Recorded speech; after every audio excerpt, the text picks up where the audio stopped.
정말 최초 현직 대통령이 최초로 구속된 것도 뉴스인데 그 대통령이 헌법재판소에 나와서 변론을 했습니다. 오늘 그거 좀 가장 핵심이고요. 되게 좀 비현실적인 그 장면을 보고 있는 것 같습니다.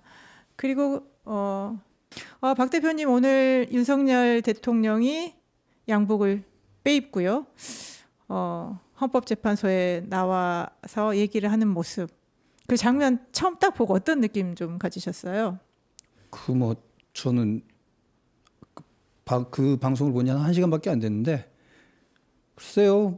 일단은 건강에 이상이 없어 보인다라는 거에 있어서는 그나마 다행이다. 정신적으로나 신체적으로나 큰 이상은 없어 보인다는 건 좋았고, 그다음에 조금 안타까운 거는 상황 인식이 아직 조금 제가 보기에는 상황 인식에 약간 이상이 있는 건 아닐까. 현실 감각이 좀 다른 건 아닌가라는 약간 불안한 느낌이 있었습니다. 그러니까 특히 본인 일방적인 주장 때문에 그런 건가요? 그렇죠. 본인의 이제 물론 정당성을 주장하고 본인의 무죄를 다투어야 되니까 그렇기는 한데 글쎄요. 왠지 저하고는 너무 다른 상황 인식은 아닌가라는 생각이 들던데, 그러면 아마 탄핵 심판 과정에서도 썩 유리한 입장이 아니게 될 텐데요.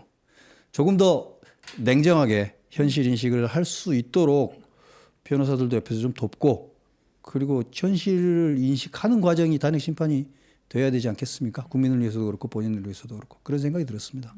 그러니까 오늘 1시간 43분 정도 했다고 하는데요.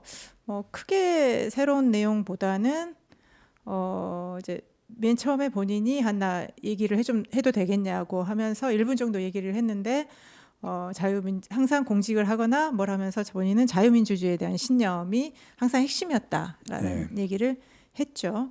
그리고 이제 계엄과 관련해서 체포하거나 정치를 사살하라는 지시는 없었다. 그리고 이제 또 문제가 됐던 게 포고령 문구였잖아요. 우리 국민들이 굉장히 놀라는 게 일체 정치 활동, 표현의 언론 자유 활동이 중단되고 그다음에 이를 어기면 처단. 그 단어에 굉장히 이제 놀랐었죠. 그런데 포고령 문구도 그냥 가져온 거 나는 그냥 제대로 보지도 않고 했다라는 식의 좀 이해할 수 없는 변명 같은 이런 얘기를 오늘 이제 했습니다. 그래서 오늘 이제 처음 윤석열 대통령이 출석한 거기 때문에 새로운 내용은 없었다고 보여지고요. 이제 앞으로 계속 변론이 진행되면서 이제 증인들이 출석을 하면 아마 증인들과 서로 좀 진실 공방 주고받으면서 그 과정에서 이제 서로 떠넘기기랄지 이런 모습들이 보여지면 과연 윤석열 대통령이 지금 계속 계엄의 정당성을 주장하는데 그 주장이 과연 일관성 있게 설득력 있게 할 수 있을까 하는 그런 의문이 좀 듭니다. 그러면 어쨌든 윤석열 대통령이 오늘 이제 출석했다는 것이 화제가 됐는데, 그러면 앞으로 헌법재판의 변론이 특별히 달라질 게 없을까요? 새로운 거 나온다거나. 저는 윤석열 대통령께서 의도적으로 나왔다고 생각하고, 그 나온 이유는 헌법재판관들에게 무슨 뭔가를 본인이 주장하기 위해, 물론 그런 것도 있겠지만 그것보다는 지지자들에게 본인의 수트 입고 당당한 모습을 보여주는 그게 더 컸다고 생각합니다. 그리고 그 자리에서 자유민주주의라는 이야기를 했고, 이것도 일종의 변론 전략일 것 같은데, 그리고 비교적 여유롭게 헌법재판관들을 걱정해주는 멘트도 날리는 여유로운 모습. 저는 이 부분이 더 주요한 것 같습니다. 여론이 지금 서부지법에서 그 구속 방침이 확정되고 나서 지금 되게 여론이 불안정한 상황일 거예요. 근데 여기서 이번 주 말에, 그러니까 목금 발표될 여론조사에서 대통령 지지도가 얼마나 나오는가 상당히 중요할 텐데, 저는 그 부분에 더 방점이 찍혀 있지 않았을까라는 생각이 들고, 변론 자체는 제가 보기에는 대통령이 사실은 오늘도 준비기일의 느낌이 더 강했는데 사실은 변호사들이 더 치밀하게 꼼꼼하게 하는 수밖에 없는데, 약간 좀 걱정스러운 건 그겁니다. 변호사들의 변론 전략이 두 가지 각도에서 만들어질 수 있는데, 하나는 대통령이 원하는 것, 대통령의 의중대로 충실하게 따라주는 것, 일관되게 대통령의 의중대로 변론을 짜는 게 하나가 있을 수 있고, 또 하나는 대통령의 의중과는 다르더라도 대통령을 위한 최선의 변론 전략을 짤 수도 있을 거예요. 어떤 게 최선인지는 모르겠습니다만 윤석열 대통령이 원하는 건 본인의 의중대로 해달라는 거 아니겠습니까? 그럴 것 같은데 거기서 이 변호사들이 그 밸런스를 맞춰 나갈 수 있을까요?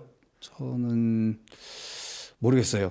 이게 저는 제가 만약 변호사라면 저라면 대통령하고 의견이 다른 부분이 있다면 대통령하고 토론을 길게 하더라도 이렇게 가는 게 맞다라고 아마 더 유리한 변론 전략을 채택할 것 같은데 이게 워낙 엄중한 심판이잖아요. 그렇죠. 그래서 변호사들이 그걸 섣불리 자기 주장을 못할 가능성도 있다고 생각합니다. 근데 안 그랬으면 좋겠네요.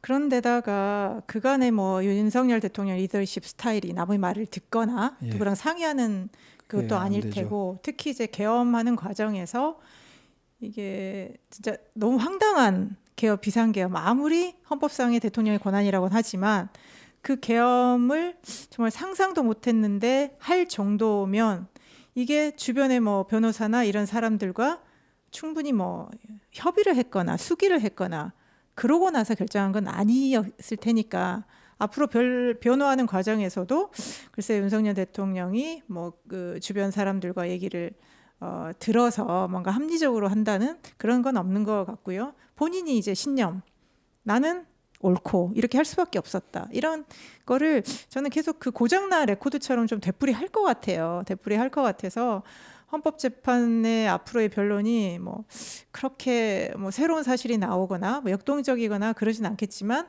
다만 그 논리에 있어서의 이제 모순들이 계속 나오겠죠. 나오고 다른 이제 구속된 뭐 국방부 장관이나 다른 군인들의 이런 다른 얘기를 통해서 윤석열 대통령의 좀 주장에 그런 신빙성이나 이런 것들이 많이 좀 무너지지 않을까 그런 생각이 좀 예. 드네요. 긴 심판의 과정일 거고 이제 시작이니까요. 좀 지켜봐야죠. 뭐. 그러니까요. 그래서 어쨌든 간에 우리가 매일매일 참 희한한 장면을 보지만 현직 대통령이 구속된 상태에서 TV를 통해서 우리가 다시 보고 있다라는 그 비현실적인 모습이 오늘의 탄핵의 변론이었습니다. 예. 앞으로 이제 또 뭐 목요일이죠. 목요일에 또 있으면은 그때 또 새로운 내용이 또 나올 거고요. 그러면 어쨌든 이제 지금이 막 SNS, 유튜브 댓글 전쟁의 시대가 된 거네요. 전쟁 시대가 됐고 이 전쟁을 룰이 게임의 규칙이 조금 그래도 멋있는 사람들끼리 싸울 때는 좀 멋있게 싸울 수 있는데 정말 이 한쪽이 워낙 험하게 싸우는 막싸움을 하는 사람과 같이 하게 되면 이거 방법이 없습니다. 같이 안 싸우는 방법밖에 없는데 막싸움을 하는 사람하고 같이 싸우다가 같이 망하는 거죠. 어쩌면 윤석열 대통령의 파멸이 붕괴가 막싸움꾼한테 걸려가지고 막싸움하다가 막싸움 할 줄도 모르는 양반이 막싸움하다가 스스로 붕괴된 거 아닌가라는 생각이 들기도 하는데 정말 막싸움꾼 하나가 정치판에 들어와가지고 정치판을 흐려놓는 것 같습니다. 정치는 승부가 전부인 게임은 아닌데 명예가 제일 중요한 승부인 게임이기도 하잖아요. 그래서 옛날에는 정치에는 낭만이 있다라는 그런 헛소리들도 좀 하고 그랬었는데 요즘은 그냥 가치도 없고 그냥 승리만 있는 정치가 돼버린 것 같아요. 그리고 우리가 이제 정당 정치랄지 선거가 이제 계속 지속이 가능했던 이유가 그러니까 패배를 인정했지 않습니까? 네. 뭐 대선에서 졌어. 뭐 그래, 졌어. 그러면 뭐 야당이고 뭐 비주류야.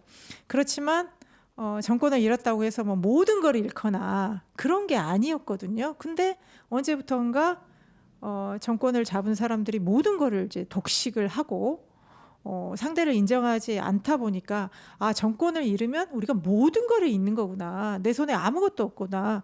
어떤 수단과 방법을 써서라도 나는 권력을 잡아야 되고 정권을 잡아야 된다. 이렇게 되다 보니까 선거의 패배라는 것 자체가 인정이 안 되는 분위기인 것 같아요. 근데 그게 이제 점점 그게 국회의원 선거뿐만 아니라 대선에서까지 이게 반복되다 보니까 어떤 방법을 써서라도 선거를 이겨야 되고 그리고 선거에서 진 사람들은 이긴 사람들을 또 인정을 안 하고 또 이긴 사람들은 나를 지지하지 않은 그 나를 지지한 사람 숫자만큼의 국민들을 또 배척해버리는 그런 것들이 지금 악순환이 되면서 이 양극단에 온 것 같아서 저는 이번에 이제 탄핵 국면에서의 이것들이 봉합이 돼서 통합으로 가야만이 뭔가 이제 국가가 좀 그 상처를 덜 받을 텐데 어떻게든 여기서 종지부를 찍고 가야 되는데 아니 물론 탄핵 심판이 어떻게 나느냐에 따라서는 이제 다시 윤석열 대통령 원상 복귀를 하는 수도 있습니다만 제가 보기엔 그런 확률이 매우 높아 보이지는 않으니까요. 그 미국 정치에서 21세기 퍼머넌트 폴리틱스라는 용어가 나왔었는데 그러니까 대통령이 당선되는 그 순간부터 차기를 위한 선거운동을 시작한다는 이야기였거든요. 그러니까 대통령이 당선된 사람들에게만 해당되는 이야기였는데 지금 우리나라는 패배한 사람에게도 이재명이 그걸 보여준 거죠. 패배한 그 다음 날부터 바로 선거운동을 시작한 거고 사실상 대선에 승복한 날이 하루도 없었다는 생각이 들어요. 심하게 말하면 약간 비유적으로 말하자면 단 하루도 패배를 인정한 적이 없는 0.73%의 패배를 단 하루도 인정한 적이 없는 행보였습니다. 그렇게 봐야 29번의 탄핵 소추안 발의가 이해가 됩니다. 그리고 정부가 내거는 모든 것들에 다 딴지를 걸었고 되지도 않는 법안들을 계속 내가지고 대통령이 거부권을 행사하게 만들었어요. 이건 뭐 심하게 말하면 이런 비유가 맞는지는 모르겠습니다만 야 이거 남침 유도설이라는 말이 나올 정도로 아니 그게 옳다는 건 전혀 아닙니다. 정말로 정신 못 차리게 만드는 거죠. 미치도록 정말 때려 죽일 만큼 밉도록 만드는 단 하루도 인정하지 않았으니까 이런 정치는 전 본 적이 없어요. 지금까지 처음 봤습니다. 대한민국에서. 이런 정치를 할 수 있는 사람은 이재명 말고는 없는 것 같아요. 이재명과 이재명 주변에 붙어 있는 사람들 대한민국 정치를 이만큼 퇴행시켜버린 겁니다. 이걸 문화로서 이미 박혀버렸는데 이 문화를 야당만 아닙니까? 여당도 다 봤잖아요. 이 다음에 또 복수할 거 아닙니까? 똑같이 할 거예요. 똑같이. 이걸 막으려면 그러니까 여기서 종지부를 찍어야 되는데 저는 딱 그러려면 한 가지 방법밖에 없다고 생각합니다. 양쪽 다 아웃시키는 거. 정치를 아예 완전히 개비하는 거. 새로 바꾸는 그런 시도가 있지 않고서는 이 불행한 역사가 종지부가 쉽게 끊어질 것 같지 않습니다.